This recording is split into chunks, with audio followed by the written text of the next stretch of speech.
Unified 911, anong matutulong namin sa'yo? Anya ti maitulong mi ken kahapon. Anong may tatabang ko sa imo? Unsay akong ikatabang nimo? Ngini makadabang na misal ka no? Sa anumang wika o dialekto, may tulong na darating sa iyo.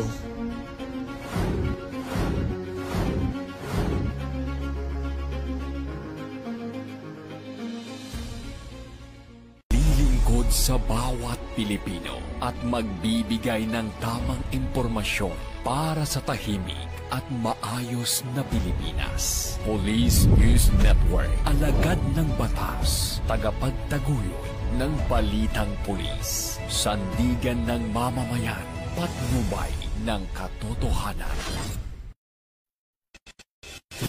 Kampo Krame, maghahatid ng pinakahuling kaganapan at nagbabagang balita. Ito ang PNN Police News Network. At ngayon, ang inyong mga tagapagbalita. Magandang araw, bagong Pilipinas. Ako ang inyong alagad ng batas, tagataguyod ng balitang pulis, Patrolwoman Janina Aguas mula sa Manila Police District. Maghahatid sa inyo ng tamang balita, kwento ng pulis at serbisyo para sa mamamayan.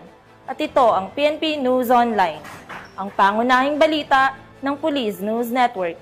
Alagad ng batas, tagataguyod ng balitang pulis.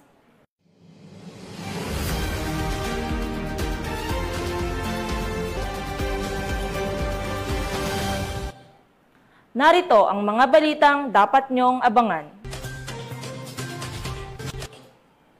2.7 milyong pisong halaga ng shabu, nasabat, 2 arestado sa Maguindanao del Sur.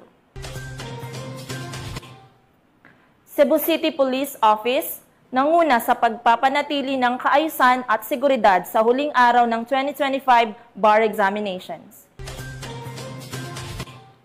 At dating miyembro ng New People's Army, voluntaryong sumuko sa Camarines Norte.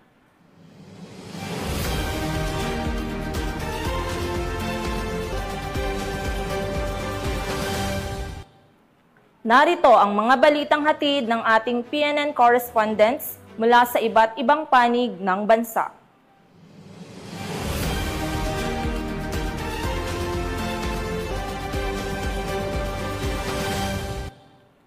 Simulan natin ang balita mula sa bahagi ng Luzon.